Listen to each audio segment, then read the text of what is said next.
Welcome back to our channel. അപ്പൊ ഞാനിന്ന് നിങ്ങളായിട്ട് ഷെയർ ചെയ്യുന്നത് നമ്മളുടെ അണ്ടർടോൺ എങ്ങനെ കണ്ടുപിടിക്കാം എന്നതിനെ പറ്റിയിട്ടാണ് കേട്ടോ.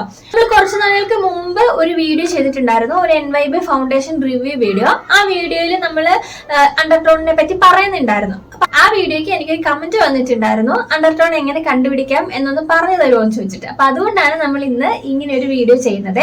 പിന്നെ അത് മാത്രമല്ല, അതിൽ മറ്റൊരു കമന്റ് വന്നിട്ടുണ്ടായിരുന്നു. ഒരു കുട്ടി എന്നോട് ചോദിച്ചിട്ടുണ്ടായിരുന്നു, എന്റെ സ്കിൻ ടോൺ തന്നെയാണ് ആ കുട്ടിയുടെ സ്കിൻ ടോണും, അപ്പൊ അതുകൊണ്ട് ഞാൻ ചേച്ചി വാങ്ങിച്ചിട്ടുള്ള സെയിം ഫൗണ്ടേഷൻ തന്നെ വാങ്ങിച്ചോട്ടെ എന്ന് ചോദിച്ചിട്ടുണ്ടായിരുന്നു കേട്ടോ. അപ്പൊ നിങ്ങൾ മനസ്സിലാക്കി, സെയിം സ്കിൻ ടോൺ ഉള്ളവർക്ക് പോലും ചിലപ്പോൾ അണ്ടർടോൺ വ്യത്യാസമായിട്ട് വരാം. അപ്പൊ അതുകൊണ്ട് തന്നെ ഇന്നത്തെ നമ്മളുടെ വീഡിയോയില് ഞാൻ മാക്സിമം കാര്യങ്ങളൊക്കെ ഉൾപ്പെടുത്തിക്കൊണ്ടുള്ള എങ്ങനെ നമ്മളുടെ അണ്ടർടോൺ കണ്ടുപിടിക്കാം എന്നതിനെ പറ്റിയിട്ടുള്ള ഒരു വീഡിയോ ആണ് കേട്ടോ നമ്മൾ ഇന്ന് ചെയ്യുന്നത്. നമ്മുടെ ചാനൽ ആരെങ്കിലും ആദ്യമായിട്ട് കാണുന്നുണ്ടെങ്കിൽ welcome to our family. Video മുഴുവനായിട്ട് കണ്ടിട്ട് നിങ്ങൾക്ക് ഉപകാരപ്പെടും എന്ന് തോന്നിയാൽ മാത്രം നമ്മുടെ ചാനൽ ഒന്ന് സബ്സ്ക്രൈബ് ചെയ്ത് കൂടെ സപ്പോർട്ട് ചെയ്തേക്കാം കേട്ടോ. അപ്പൊ നമുക്ക് വീഡിയോയിലേക്ക് പോയാലോ.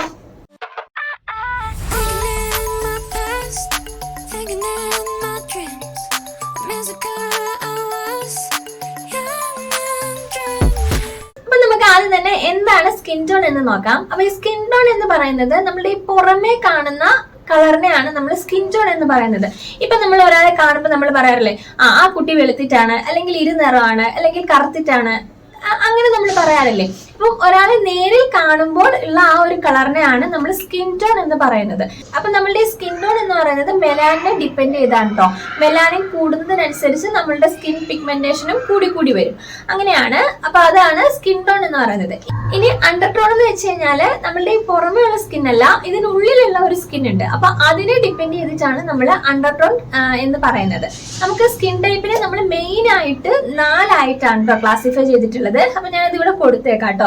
ഒന്ന് പറയുന്നത് light skin tone, fair skin tone, medium skin tone and deep skin tone or dusky skin tone.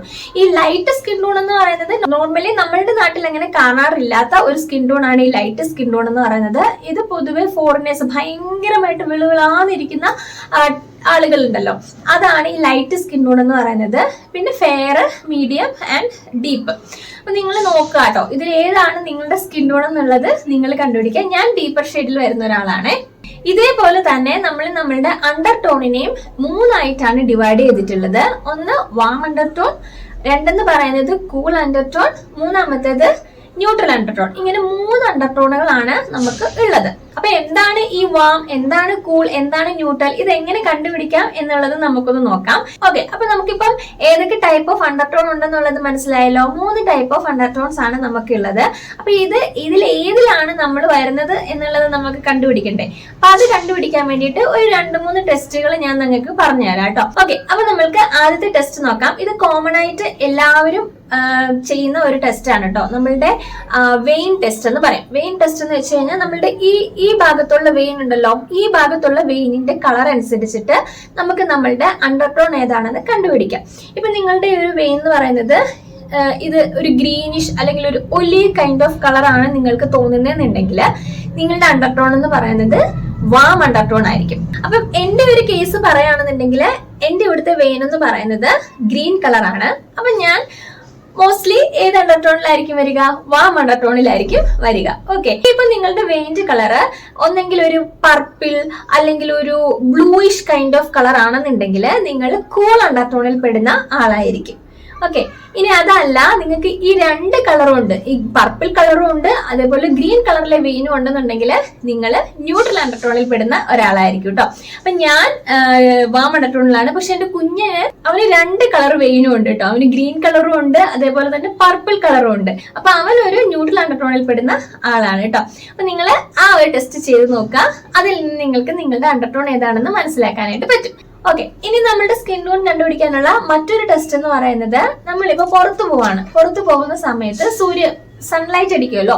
Sunlight അടിക്കുമ്പോൾ നമ്മൾ പെട്ടെന്ന് ഡൾ ആവുകയാണ്, അതായത് ടാൻ ആണ് നമ്മളുടെ ഫേസിൽ ആകുന്നതെന്നുണ്ടെങ്കിൽ നമ്മളുടെ സ്കിൻ ടോൺ എന്ന് പറയുന്നത് വാം അണ്ടർടോൺ ആയിരിക്കും. ഇനി അതല്ല, നിങ്ങൾ പുറത്തു പോകുമ്പോൾ ചിലവർ ഭയങ്കരമായിട്ട് ഇങ്ങനെ റെഡിഷ് ആകാറുണ്ട് സൺലൈറ്റ് അടിക്കുന്ന സമയത്ത്. അപ്പൊ അങ്ങനെ ഒരാളാണ് നിങ്ങളെന്നുണ്ടെങ്കിൽ നിങ്ങളുടെ അണ്ടർടോൺ എന്ന് പറയുന്നത് കൂൾ അണ്ടർടോൺ ആയിരിക്കും. ഇനി അടുത്തൊരു ടെസ്റ്റ് എന്ന് പറയുന്നത് ജുവലറി ടെസ്റ്റ് ആണ്. ജുവലറി ടെസ്റ്റ് എന്ന് വെച്ച് കഴിഞ്ഞാൽ നമ്മൾ നമ്മളുടെ കയ്യിലുള്ള ഒരു ഗോൾഡ് ജ്വല്ലറിയോ അല്ലെങ്കിൽ സിൽവർ ജ്വല്ലറിയോ എടുക്കുക.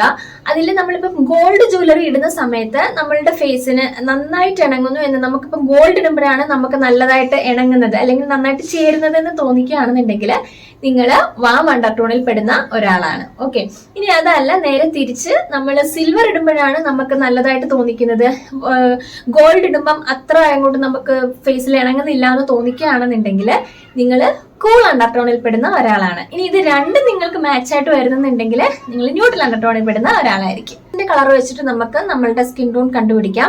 ഒന്നെന്ന് പറയുന്നത് നിങ്ങളുടെ കയ്യിൽ ഇപ്പം എന്തെങ്കിലും ബ്ലൂ കളറിലെ ഡ്രസ്സ് ഉണ്ടെന്നുണ്ടെങ്കിൽ അതിട്ട് നോക്കുമ്പോൾ നമുക്ക് അത്രക്ക് അങ്ങോട്ട് നമ്മൾ മാച്ച് ആവുന്നതായിട്ട് തോന്നിക്കുന്നില്ല. ഇനി അതല്ലാതെ നമുക്ക് ഓറഞ്ച് അല്ലെങ്കിൽ ബ്രൈറ്റ് കളേഴ്സ് റെഡ് അതൊക്കെ ഇടുമ്പോൾ നമുക്ക് നന്നായിട്ട് മാച്ച് ആയിട്ട് തോന്നിക്കുന്നുണ്ടെങ്കിൽ നമ്മൾ വാം അണ്ടർടോണിൽ പെടുന്ന ആളായിരിക്കും. ബ്ലൂ ഇടുമ്പോൾ മാച്ച് ആയിട്ട് തോന്നിക്കുകയാണെന്നുണ്ടെങ്കിൽ നമ്മൾ കൂൾ അണ്ടർടോണിൽ പെടുന്ന ആളായിരിക്കും. ഇനി ഇത് രണ്ടും നിങ്ങൾക്ക് മാച്ച് ആവുന്നുണ്ടെങ്കിൽ നിങ്ങൾ ന്യൂട്രൽ അണ്ടർടോണിൽ പെടുന്ന ആളായിരിക്കും. ഓക്കെ, അപ്പൊ നമ്മൾ കുറച്ചധികം ടെസ്റ്റുകളൊക്കെ ചെയ്തല്ലോ. ഇപ്പൊ നിങ്ങൾക്ക് നിങ്ങളുടെ അണ്ടർടോൺ ഏതാണെന്ന് അറിയാത്ത ഒരാൾ ഈ വീഡിയോ കാണുന്നുണ്ടെങ്കിൽ ഈ ടെസ്റ്റുകളൊക്കെ ചെയ്ത് നോക്കിയിട്ട് നിങ്ങളുടെ അണ്ടർടോൺ ഏതാണെന്നുള്ളത് വീഡിയോയുടെ അടിയിൽ കമന്റ് ചെയ്യണേ. ഓക്കെ, അപ്പൊ നമ്മളിപ്പോ അണ്ടർടോൺ ഒക്കെ കണ്ടുപിടിച്ചു. ഇനി എന്തിനാണ് നമ്മൾ നമ്മളുടെ അണ്ടർടോൺ കണ്ടുപിടിക്കുന്നത്, എന്താവശ്യമാണ് നമുക്കുള്ളതെന്നൊന്ന് നോക്കാം. ഇപ്പം ചില ഡ്രസ്സ് നമ്മൾ ചിലവരിട്ട് കാണുന്നുണ്ട് നമുക്ക് ഭയങ്കരമായിട്ട് ഇഷ്ടപ്പെടും ചില കളറുകൾ. ഓക്കെ, ആ സെയിം കളർ ഡ്രസ്സ് നമ്മൾ വാങ്ങിച്ചിടുമ്പം ചിലപ്പോൾ നമുക്കത് ഒട്ടും മാച്ച് അല്ലാത്തതായിട്ട് തോന്നിക്കാം. അതാണ് ഞാൻ പറഞ്ഞത്, അണ്ടർടോൺ എല്ലാവരുടെയും അണ്ടർടോൺ ഒരുപോലെ ആയിരിക്കില്ല, പലർക്കും അണ്ടർടോൺ വ്യത്യാസമാണ്. അപ്പൊ നമ്മൾ നമ്മളുടെ അണ്ടർടോൺ ഏതാണെന്ന് അറിഞ്ഞ് അതിനനുസരിച്ചിട്ടുള്ള കളറുകൾ സെലക്ട് ചെയ്യുകയാണെങ്കിൽ നമുക്ക് നല്ല പെർഫെക്റ്റ് മാച്ച് ആയിട്ടുള്ള ഡ്രസ്സുകൾ നമുക്ക് സെലക്ട് ചെയ്യാനായിട്ട് പറ്റും. ഇനിയിപ്പോ നമുക്ക് നമ്മളുടെ ഹെയർ ഒന്ന് കളർ ചെയ്യണം, അതേപോലെ തന്നെ നമ്മൾ ലെൻസ് തിരഞ്ഞെടുക്കുകയാണ്, നമ്മളുടെ കണ്ണിൽ വെക്കാനുള്ള ലെൻസ് തിരഞ്ഞെടുക്കുകയാണ്, ഇതിനൊക്കെ നമ്മളുടെ അണ്ടർടോൺ വളരെയധികം ഹെൽപ്പ് ചെയ്യും കേട്ടോ. അണ്ടർടോൺ നമുക്ക് അറിയാവുന്നുണ്ടെങ്കിൽ അതനുസരിച്ചിട്ടുള്ള സാധനങ്ങൾ നമുക്ക് തിരഞ്ഞെടുക്കാനായിട്ട് പറ്റും. ഇനി മേക്കപ്പിന്റെ കേസ് പറയുകയാണെന്നുണ്ടെങ്കിൽ നമ്മളുടെ ഫൗണ്ടേഷൻ തിരഞ്ഞെടുക്കുന്ന സമയത്ത് വളരെയധികം ഉപയോഗപ്പെടുന്ന ഒന്നാണ് കേട്ടോ ഈ അണ്ടർടോൺ എന്ന് പറയുന്നത്. പിന്നെ ഒരു കാര്യം എന്ന് വെച്ച് കഴിഞ്ഞാൽ നമ്മളുടെ അണ്ടർടോൺ എന്ന് പറയുന്നത് അത് ഒരിക്കലും ചേഞ്ച് ആവില്ല കേട്ടോ. നമുക്ക് കുഞ്ഞുനാൾ മുതൽ ഏതാണോ നമ്മളുടെ അണ്ടർടോൺ അത് തന്നെയായിരിക്കും നമ്മളുടെ ജീവിതകാലം മുഴുവനും. പക്ഷെ നമുക്ക് നമ്മുടെ സ്കിൻ ടോൺ എന്ന് പറയുന്നത് നമുക്ക് മാറ്റാനായിട്ട് പറ്റും. ഇപ്പം എന്തെങ്കിലുമൊക്കെ ട്രീറ്റ്മെന്റ് ഒക്കെ ചെയ്തിട്ടാണെങ്കിൽ 2-3 ഷെയ്ഡൊക്കെ നമുക്ക് നമ്മളുടെ ഷെയ്ഡ് ലൈറ്റർ ആക്കാനൊക്കെ ആയിട്ട് പറ്റും. അപ്പൊ അണ്ടർടോൺ എപ്പോഴും പെർമനന്റ് ആയിരിക്കും, സ്കിൻ ടോൺ പക്ഷെ നമുക്ക് മാറ്റാനായിട്ട് പറ്റും കേട്ടോ. അപ്പൊ ഇന്നത്തെ വീഡിയോ ഇത്രേ ഉള്ളൂ. എങ്ങനെയാണ് നമ്മളുടെ അണ്ടർടോൺ കണ്ടുപിടിക്കുന്നതെന്ന് നിങ്ങൾക്ക് മനസ്സിലായെന്ന് വിചാരിക്കുന്നു. ഇനി എന്തെങ്കിലും ഡൗട്ടോ കാര്യങ്ങളോ ഒക്കെ ഉണ്ടെന്നുണ്ടെങ്കിൽ നിങ്ങൾ കമന്റിൽ ചോദിച്ചാൽ മതി. എനിക്ക് അറിയാവുന്ന കാര്യങ്ങളാണെന്നുണ്ടെങ്കിൽ ഞാൻ മാക്സിമം റിപ്ലൈ തരാനായിട്ട് ശ്രമിക്കാം കേട്ടോ. അപ്പൊ ഇന്നത്തെ വീഡിയോ നിങ്ങൾക്ക് ഇഷ്ടപ്പെട്ടു എന്ന് പ്രതീക്ഷിക്കുന്നു. വീഡിയോ ഇഷ്ടമായിട്ടുണ്ടെങ്കിൽ ഒന്ന് ലൈക്ക് ചെയ്തേക്കാം, മറ്റുള്ളവർക്ക് ഉപകാരപ്പെടുന്ന തോന്നിക്കുകയാണെന്നുണ്ടെങ്കിൽ ഒന്ന് ഷെയർ ചെയ്തും കൂടെ സപ്പോർട്ട് ചെയ്തേക്കാം കേട്ടോ. അപ്പൊ നമുക്ക് അടുത്ത നല്ല നല്ല കണ്ടന്റുകളായിട്ട് വീണ്ടും ഉടനെ കാണാം. അതുവരെ എല്ലാവരും സന്തോഷമായിട്ടും സേഫ് ആയിട്ടും ഇരിക്കുക. ബൈ.